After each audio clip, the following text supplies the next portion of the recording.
ईरानी पति वर्सेस केरल पत्नी। दिल्ली में गणेश और सविता पति पत्नी रहते हैं। उनको सूर्या नामक 8 साल का लड़का रहता है। गणेश हमेशा पीते हुए रहता है और कोई काम नहीं करता। उतना ही नहीं, पत्नी से पैसे छीनकर पीते रहता था। ऐसे ही रहते हुए एक दिन घर में बच्चों को खाना दे रही पत्नी सविता के पास आया गणेश। उसको खिलाई ना, उतना बस है, मुझे दारू पीने के लिए पैसे चाहिए, जल्दी से दे, नहीं तो तेरे को मेरे बारे में पता है ना। सविता, बच्चे को खाना खिलाते वक्त फालतू का कुछ भी बोले तो दोनों पैर तोड़कर घर में बिठा दूंगी। तब तुमको 3 चक्के वाली साइकिल होती है ना, वही चलानी पड़ेगी। गणेश, ओहो इतनी बड़ी तोप है क्या तू, दिखा तो तेरे में कितना दम है। सविता, देखो फालतू की बातें किए ना, उठकर चार दूंगी, जितना पिया ना सब उल्टी कर देगा। गणेश, मार मार मार, उल्टी करता तो फिर से पीने के लिए पैसे तुझे ही देना पड़ेगा, पता है ना। सविता, ए सांड, तो ऐसे बताए तो नहीं सुनेगा, मुंह तोड़ते तक रास्ते पर नहीं आएगा, रुक जा तेरे को बताती। बोलकर गणेश को बहुत मारती है।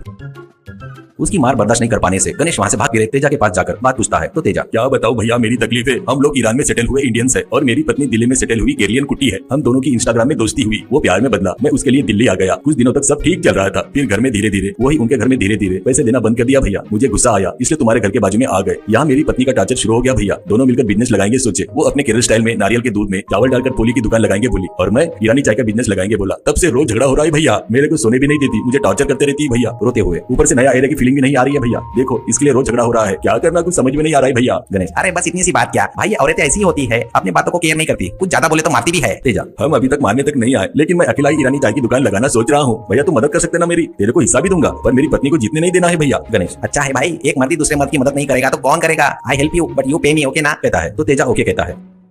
इससे अगले दिन वो लोग एक चाय की दुकान किराए से लेकर ईरानी चाय की दुकान लगाते हैं। धीरे धीरे लोग ज्यादा आने लगे। तेजा गणेश को चाय बनाना सिखाता है तो गणेश अच्छी चाय बना रहा था। इसे देखकर कुसुमा और बबीता दोनों मिलकर एक दुकान लेकर केरला पोली बनाकर बेचते हैं।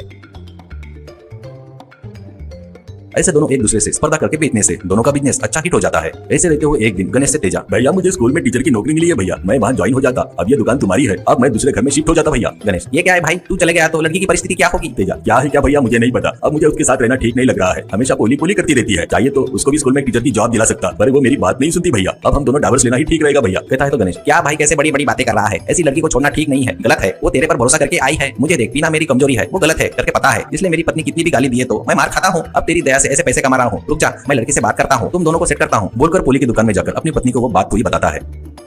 इससे वो दोनों मिलकर कुसुमा को कन्विंस करके उसको भी टीचर की नौकरी करना ऐसे मनाते हैं। इसके बाद गणेश और सविता मिलकर ईरानी चाय और केरल पोली दोनों एक ही दुकान में रखते हैं।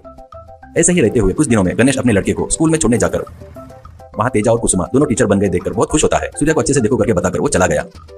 अब गणेश जाने के बाद तेजा से कुसुमा, सूर्या के लिए अपन लोग गणेश भैया के बाजू वाले घर में रहने के आए और अपन पहले ही सूर्या के टीचर है करके पता रहा तो अपना क्या होगा। ऐसा कहती है तेजा, क्या होगा, सच में तू केरल पोली और मैं ईरानी चाय की दुकान लगाना पड़ेगा, और एक बात वो अपन दोनों को मिलाया करके बहुत खुश है, तू कृपा करके उनको बिगाड़ मत मेरी माँ, ऐसा कहता है। उस बात पर दोनों हंसते हैं।